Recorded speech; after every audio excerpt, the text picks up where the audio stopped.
Poutine, paranoïaque, panique, alors qu'il échoue encore et encore à réaliser le moindre progrès notable en Ukraine. Poutine commence à voir des menaces dans chaque recoin sombre du Kremlin. Les rumeurs de coup d'État s'intensifient après un événement mystérieux à Moscou. Cela pourrait être la fin d'un despote, la chute d'un tyran. Actuellement, tout indique une seule chose. Le renversement de Poutine est imminent. La nouvelle provient d'une chaîne Telegram russe appelée VCHK OGPU, qui affirme avoir un accès privilégié aux services de sécurité russes, accès grâce auquel elle a révélé qu'un coup d'État est organisé par un homme que Poutine ne soupçonnerait pas.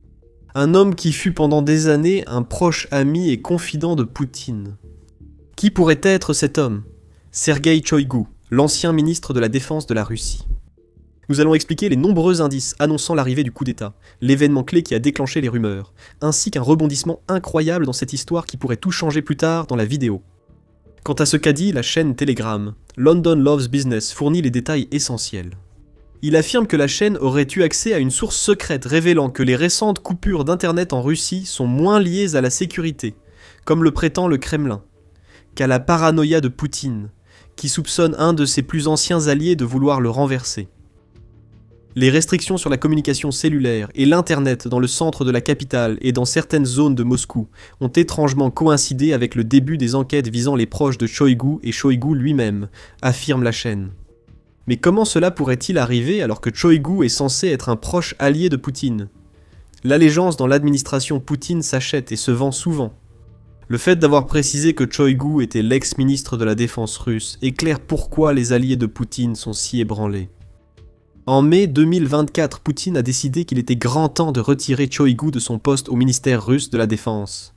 Cette décision est survenue après que la Russie se soit retrouvée empêtrée dans une guerre qui durait depuis plus de 2 ans avec l'Ukraine. Cette guerre n'aurait jamais dû exister.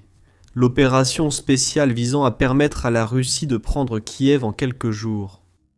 En tant que ministre de la Défense, Shoïgu aurait supervisé tous ses plans initiaux et aurait également été la voix au Kremlin, disant à Poutine que son objectif impossible était en réalité à la portée de la Russie. Shoïgu s'est trompé. Et après l'avoir soutenu pendant 2 ans, Poutine a fini par faire tomber le couperet. Et ce faisant, il a retiré à Shoïgu son poste et le statut qui l'accompagnait, ce qui servait de preuve qu'il faisait partie des proches de Poutine. Le président russe a abandonné Shoïgu pour se protéger, montrant à l'ex-ministre de la Défense où se trouvent vraiment les priorités de Poutine. La loyauté ne vous mène pas très loin au Kremlin, et Shoïgu en a fait l'expérience lui-même. Bien sûr, Poutine l'a nommé secrétaire du Conseil de sécurité de la Russie, mais quiconque connaît le Kremlin a compris, il s'agissait de rétrograder un ancien allié à un poste où il ne gênerait plus les ambitions de Poutine. Il y avait déjà à l'époque des signes que Shoïgu perdait la faveur de Poutine. Son renvoi du poste de ministre de la Défense a été précédé par l'arrestation de l'un de ses principaux adjoints, Timur Ivanov, accusé de corruption. La corruption étant le moteur du Kremlin, une arrestation pour corruption signifie invariablement que Poutine voit cette personne comme une menace. Dans un article évoquant la raison de la destitution de Shoïgu, la BBC a indiqué que ce type de remaniement au sommet du cabinet de Poutine est rare, surtout en période de guerre. L'article a cité Sergueï Lavrov, ministre des Affaires étrangères russe, depuis environ 20 ans, jusqu'en 2024 et toujours en poste. Shoïgu avait été ministre de la Défense pendant 12 ans avant d'être renvoyé. Bien sûr, Poutine procède à des purges, mais lorsqu'il s'agit du sommet de la hiérarchie, il essaie de maintenir la stabilité en s'entourant de fidèles qui feront et diront tout ce qu'il veut. Écarté, Shoïgu a clairement indiqué à l'ancien allié de Poutine que ce dernier ne lui fait plus confiance. Peut-être aussi important, Poutine commence à voir Shoïgu comme une menace, même s'il n'a pas eu le cœur de faire arrêter son ex-ministre de la Défense, ou le faire défenestrer. Connaissant Poutine comme il le connaît, Shoïgu n'aurait eu besoin de personne pour lui expliquer ce que sa rétrogradation signifiait vraiment.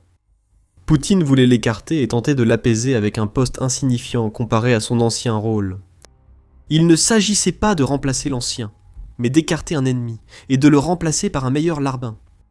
Avançons jusqu'en mars 2026, et des indices apparaissent, montrant que Poutine et Shoïgu se méfient de plus en plus l'un de l'autre.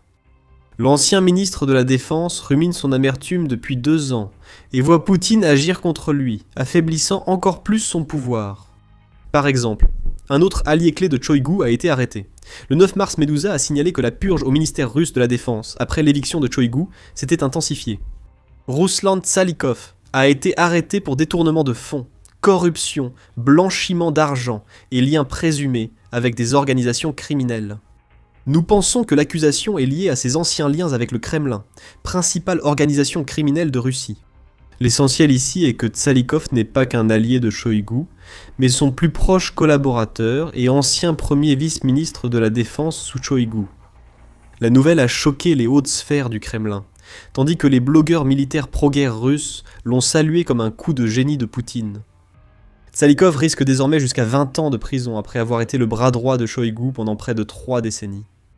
Si Shoigu n'avait pas saisi le message avec les arrestations entourant son éviction du ministère de la Défense, il va le comprendre désormais. Poutine a passé 2 ans à isoler son ancien ami. Shoigu saura que sa tête sera la prochaine à tomber.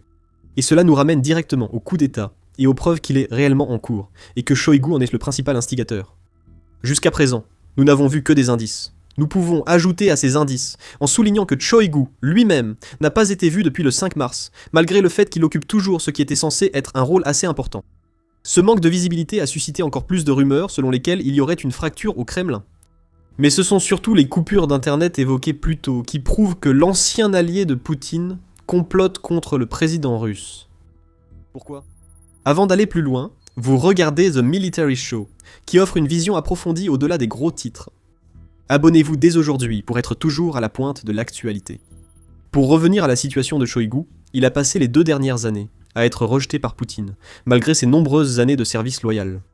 Il a ensuite vu Poutine éliminer systématiquement tous les alliés majeurs de Shoigu. Il ne faut pas être un génie pour comprendre ce qui se passe ici. Et même Shoigu est assez intelligent pour savoir qu'il doit agir avant que Poutine ne prenne les devants. Quel est le lien avec les coupures d'internet ? La réponse simple, c'est que les coupures que nous voyons actuellement en Russie sont différentes de tout ce que nous avons vu depuis le début de la guerre. Et si l'on en croit la source qui s'est confiée à VCHK au GPU, tout cela serait dû au fait que Poutine est terrifié à l'idée que Shoigu tente d'orchestrer un coup d'État. Pour illustrer l'ampleur des récentes coupures en Russie, le Moscow Times signale des pannes d'internet mobile à Moscou et Saint-Pétersbourg. C'est remarquable, car ce sont 2 des villes les plus riches de Russie, auxquelles Poutine accorde vraiment de l'importance. Environ 2500 plaintes ont été signalées à Down Detector à Saint-Pétersbourg après 6 heures le 9 mars. La Russie coupe fréquemment l'accès à Internet mobile, invoquant souvent les frappes de drones, un point que nous allons analyser de près. La Russie s'est ainsi devenue le pays le plus affecté par les perturbations d'Internet en 2025, avec 37 166 heures d'interruption qui ont touché presque l'ensemble des 146 millions d'habitants du pays. Ce que nous avons vu à Moscou et à Saint-Pétersbourg est un peu extrême, mais ce n'est pas inhabituel. Ou bien est-ce le cas ? Il y a un petit détail dans cette histoire qui nous montre que la dernière panne était bien plus liée à la paranoïa de Poutine qu'à toute autre chose. Le journal Combat Veteran News note que cette coupure a exclu des personnalités gouvernementales clés que Poutine voulait informer. L'accès étant limité à des listes blanches, approuvées par le gouvernement. Il ne s'agirait pas d'un simple piratage externe, selon Combat Veteran News. Certains téléphones pouvaient toujours accéder à Internet, mais la majorité des habitants de Moscou et Saint-Pétersbourg avaient des difficultés. Et il semble que ces téléphones aient été placés sur une liste blanche, qui les rend essentiellement immunisés contre les coupures. Nous voyons que Poutine a formé un cercle restreint, composé de ses plus proches au sein des hauts échelons du Kremlin.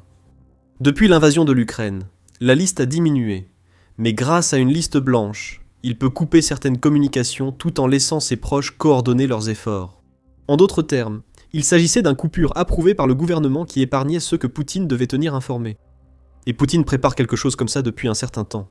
Le 20 février, Poutine a promulgué une nouvelle loi qui donne au Service fédéral de sécurité de la Russie, ou FSB, le pouvoir d'exiger que les fournisseurs d'accès à Internet restreignent l'accès à leurs services sur ordre de Poutine. Moins d'1 mois plus tard, Poutine a abusé de son pouvoir en coupant Internet pour tous, sauf quelques privilégiés. Vous vous souvenez sûrement de la citation de VCHK au GPU mentionnée plus tôt. Le fait que cette coupure coïncide avec le lancement de l'enquête sur les proches de Shoigu, dont Tsalikov, qui a été arrêté, montre que c'était une décision très délibérée du Kremlin. Les alliés de Shoigu ont été laissés dans l'ombre, permettant au FSB et à d'autres forces de Poutine de cibler ceux soupçonnés de complot. Bien sûr, le Kremlin dit le contraire. Alors que les Russes ordinaires étaient contraints de recourir à des talkie-walkie pour communiquer, le Kremlin ressortait ses vieux discours, affirmant que les coupures, avait été instaurée pour garantir la sécurité, et qu'elle resterait en place aussi longtemps que des mesures supplémentaires seraient nécessaires. Si vous attendez autre chose que du flou dans ces réponses, vous n'avez pas de chance. Le Kremlin s'est bien gardé de dire quoi que ce soit auparavant au sujet des coupures, que le Guardian rapporte s'être étendu jusqu'à la Douma d'État elle-même. En attendant, les ventes de talkies-walkies ont augmenté de 27% en Russie, et l'utilisation des beepers a grimpé de 73%. Poutine ramène la Russie à l'ère pré-internet. Il renvoie les parties de la Russie auxquelles il ne fait pas confiance, soit presque tout le pays, à une époque où communiquer dans son dos était bien plus difficile. Pour être juste envers le Kremlin, il disait la vérité en affirmant que cette dernière coupure était motivée par des raisons de sécurité. Ce qu'il n'a pas dit, c'est que cela n'a rien à voir avec la sécurité de la Russie, et tout à voir avec le fait de calmer le paranoïaque Poutine, car il craint ce qui pourrait venir de Shoigu. Combat Veteran News précise. Il évoque des rumeurs selon lesquelles les zones de Moscou touchées par les coupures d'internet abriteraient des installations militaires et de sécurité clés. Et cela ne fait qu'alimenter l'idée que la décision de Poutine visait en réalité à réduire la capacité des conspirateurs à communiquer, tout en s'assurant que ses propres forces anti-coups pouvaient se déplacer sans restriction. Les forces de sécurité établies de Poutine, elles sont mieux capables de se coordonner et de communiquer, ce qui leur permet de garder une longueur d'avance sur les organisateurs du coup d'État, si cela était vrai, a ajouté Combat Veteran News. Cela éclaire différemment l'arrestation de Tsalikov. Avant que Poutine n'accorde au FSB le pouvoir de couper les communications, des avertissements pouvaient être donnés à ceux sur le point d'être arrêtés. Le Kremlin aurait pu arrêter ces hommes, mais si un coup d'État se préparait, les alertes non envoyées lors de la dernière arrestation auraient pu permettre d'agir contre Poutine avant l'arrivée de ses sbires. Tsalikov n'a pas reçu ces signaux. Seuls quelques proches, sélectionnés par Poutine via ses nouvelles listes blanches, y ont eu accès. Le souci avec ces conspirations, c'est qu'elles restent invérifiables tant qu'elles n'arrivent pas. Ce que nous avons vu avec l'arrestation de Tsalikov et les coupures d'internet, c'est Poutine qui garde de justesse une avance sur son ex-ministre de la Défense, alors que Shoigu préparait un coup. Beaucoup plus de choses seront révélées dans les semaines à venir. Si Shoigu est arrêté, ou s'il succombe soudainement au syndrome de la mort subite russe, nous aurons une bien meilleure idée de savoir si un coup d'État était réellement en préparation. Mais il y a un autre rebondissement. Un président américain serait à l'origine des craintes de coup d'État de Poutine. Restez avec nous. Nous allons vous expliquer pourquoi. Avant cela, et même sans envisager que Shoigu trahisse Poutine, ces récentes coupures d'internet révèlent la paranoïa de Poutine qui affecte toute la société russe. Beaucoup ont déjà discuté de la peur de Poutine pour sa vie et sa position. En mai 2025, la Nouvelle Voix d'Ukraine a rapporté que Poutine laissait soudainement entendre qu'il cherchait un successeur. Ce geste apparemment anodin pour un dictateur révèle en réalité la paranoïa de Poutine, selon l'analyste politique Vadim Denisenko. Selon Denisenko, le facteur clé est l'état mental de plus en plus paranoïaque de Poutine, car les dictateurs âgés deviennent souvent méfiants envers leur entourage. Je pense que cette paranoïa l'a finalement poussé à évoquer un successeur. Évoquer la succession ne veut pas dire que Poutine se soucie de l'avenir après son départ, mais vise à dissuader d'éventuels opposants, en leur faisant espérer obtenir ce qu'ils veulent plus tard. Ils doivent juste rester loyaux un peu plus longtemps, et Poutine pourrait les choisir comme successeurs. C'est une sorte de promesse creuse, insinuée par un dirigeant qui s'inquiète simplement de tenir les vautours politiques à distance. Poutine gagne du temps en évoquant la suite, ce qui lui permet d'agir contre ceux qui ont pu tomber dans son piège. Il est possible que tout cela ne soit qu'un complot inventé de toutes pièces. Anton Barbachin, cofondateur et directeur éditorial de Riddle Russia, est l'une des voix dissidentes les plus claires dans ce domaine. Au Kiev indépendant, il a affirmé « C'est du n'importe quoi. Si les élites russes avaient voulu le départ de Vladimir Poutine, cela serait arrivé en 2022. » Il a ajouté que Shoigu pourrait permettre à Poutine de démanteler son clan, en échange de l'immunité contre les représailles que Poutine lui réservait en 2024 lorsqu'il a été écarté du ministère russe de la Défense. C'est peut-être le cas. Peut-être que le VCHK OGPU a exagéré en affirmant avoir obtenu une source qui aurait révélé un coup d'État préparé par Shoigu. Cependant, la paranoïa de Poutine n'aura pas été apaisée par le rebondissement dont nous avons parlé il y a un instant. Donald Trump a multiplié les actions en 2026, notamment l'éviction de l'ancien président vénézuélien Nicolás Maduro et l'élimination du guide suprême iranien Ali Khamenei lors de l'opération Fureur épique. Comme le note Combat Veteran News, Poutine pourrait observer cela et conclure qu'il serait le prochain sur la liste de Trump. D'ailleurs, cela pourrait bien être un effet secondaire des politiques répétées du président Donald Trump où, au lieu de s'en prendre à l'appareil d'État, il dit simplement « Eh bien, je vais éliminer le dirigeant lui-même et installer un leader avec qui je peux travailler », affirme Combat Veteran News. Ça donne à réfléchir, n'est-ce pas? Trump aurait-il pu envisager Shoigu ou un profil similaire comme successeur de Poutine si les États-Unis éliminèrent ce dernier? C'est possible. Un ami méprisé, relégué à l'insignifiance après avoir passé si longtemps au sommet, pourrait être prêt à coopérer avec les États-Unis rien que pour prendre sa revanche sur Poutine. Si les propos de Poutine sur la succession servent de carotte à ceux qui espèrent qu'attendre sa disparition, l'action de Trump en 2026 pourrait leur montrer qu'ils peuvent obtenir le pouvoir désiré en coopérant avec les États-Unis. Quoi qu'il en soit, Trump a renforcé la paranoïa de Poutine. Selon le New York Times, Trump a passé la majeure partie de 2026 à surpasser Poutine à son propre jeu. Les États-Unis limitent l'influence mondiale de la Russie et démantèlent la stratégie de Moscou pour les partenariats étrangers, selon le média. Et alors que ses alliés mondiaux s'effondrent autour de lui, Poutine pourrait désormais se tourner vers l'intérieur du pays pour trouver des personnes susceptibles de collaborer avec Trump à l'avenir. Peut-être voit-il Shoigu comme l'une de ces personnes. Si oui, la paranoïa de Poutine pourrait causer sa chute. Les amis deviendront ennemis, les confidents de possibles conspirateurs. Même si un coup d'État n'est pas en préparation, la peur de Poutine que quelque chose puisse arriver pourrait suffire à le faire s'effondrer lui-même avant que quiconque n'en ait la chance. Après tout, ce n'est pas comme si Poutine n'avait pas déjà donné aux comploteurs potentiels plus qu'assez de raisons de vouloir sa chute. La guerre désastreuse en Ukraine a coûté à la Russie tellement de vies qu'elle a eu un impact négatif énorme sur un problème qui va affecter la Russie pour le siècle à venir. Les chiffres sont durs, mais ils changeraient peut-être sans Poutine. Regardez notre vidéo pour découvrir comment Poutine a préparé la Russie à un siècle de souffrance. Et si vous avez apprécié cette vidéo, n'oubliez pas de vous abonner à The Military Show si vous voulez découvrir d'autres histoires derrière les gros titres dans la Russie de Poutine. Et merci de nous avoir regardés.